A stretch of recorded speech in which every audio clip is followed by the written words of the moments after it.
Kalau saya lihat dari geografi Indonesia, saya rasa agak sulit ketika kita bicara 100% fiber di Indonesia. Jujur aja, karena memang pulaunya banyak, dan banyak area-area memang kalau kita tahu di beberapa area di luar Pulau Jawa itu masih cukup susah dijangkau ya. Jadi tentunya dengan adanya teknologi satelit, itu jujur jadinya lebih murah. Kalau kita jangan melihat harga satuan langganannya dan membandingkan dengan kota-kota besar, tentunya nggak fair juga seperti itu. Tapi ketika kita lihat cost dari penggeran fiber harus sampai ke pelosok-pelosok, harus lewatin kabel laut berpulau-pulau yang memang penduduknya nggak banyak, jadi cost produksinya sangat besar. Jadi satelit akan tetap menjadi solusi di Indonesia menurut saya sampai kapanpun, menurut saya ya, dari kondisi geografis, teknologi satelit baik itu LEO, Starlink atau satelit konvensional yang seperti biasa, itu akan tetap menjadi sebuah solusi ya untuk permasalahan jaringan internet Indonesia. Oke, baik. Nah ini jadi solusi begitu ya. Tentunya kita bisa melihat masa depan terkait provider internet Indonesia. Tentunya banyak juga pertanyaan dari masyarakat yang ujung-ujungnya merujuk pada kualitas antara fiber dan juga satelit. Menurut Anda sendiri yang memang berkecimpung di dunia ini, untuk kualitasnya seberapa jauh sih satelit dengan fiber? Bisa dibilang fakta aja sih ya, kabel nggak akan tergantikan ya. Gimana pun namanya wireless dan wired itu suatu hal yang nggak bisa diperbandingkan apple to apple karena teknologi jelas beda. Tapi saya pikir dengan teknologi terbaru ini cukup mendekati sih Mas. Jadi setahu saya kemarin hasil diskusi kita juga mereka sampaikan latency itu kayak kecepatannya ya mungkin ya. Itu menurut saya udah hampir mendekati fiber. Saya bilang nggak apple to apple ya, tapi udah sangat mendekati dibanding teknologi satelit lainnya ya. Saya kalau dibanding sama kabel kan tentu beda. Jadi bisa dibilang kalau menurut mereka untuk bermain game atau hal-hal yang memang bersifat real time itu udah sangat support katanya.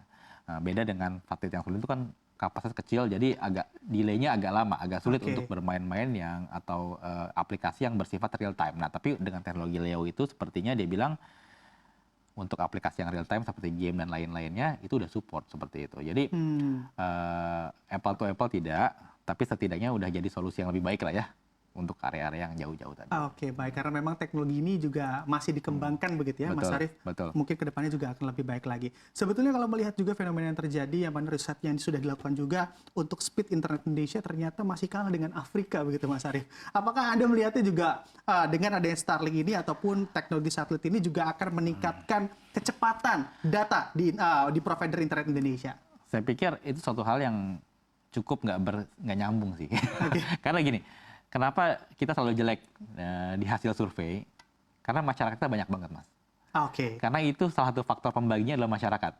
Jadi maksudnya gini ya, ketika dia membandingkan di yang mungkin kalau di beberapa negara lain rata-rata kan tidak kepulauan ya, negaranya landed kebanyakan land aja. Jadi dan masyarakatnya nggak banyak.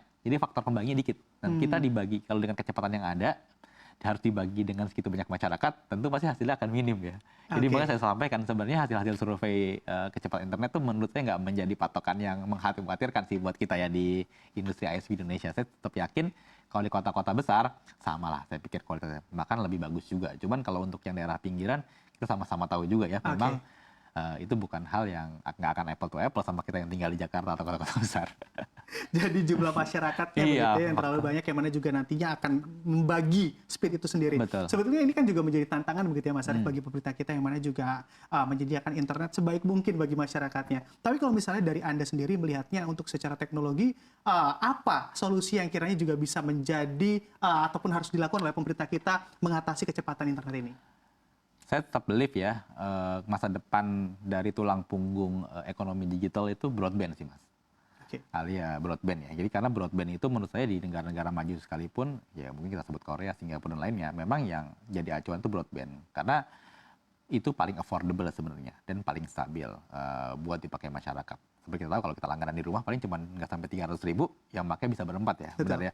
Kalau kita taruhlah kita pakai Starlink dengan segala kehebatannya itu paling murah setahu saya di angka $150 ya kalau saya nggak salah ya, sekitar itu per bulan.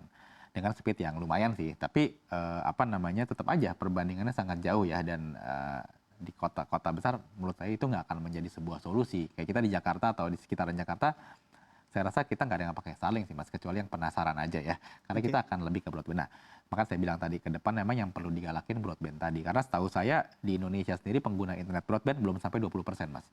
Paling kalau dari data-data yang kita himpun masih sekitar 15% sekian lah ya, belum sampai 20%. Dan ini memang yang ke depan harus terus digalakan lagi memang penggunaan internet broadband, karena bagaimanapun ya tadi saya bilang saya believe internet broadband ini jadi tulang punggung nanti ke depannya.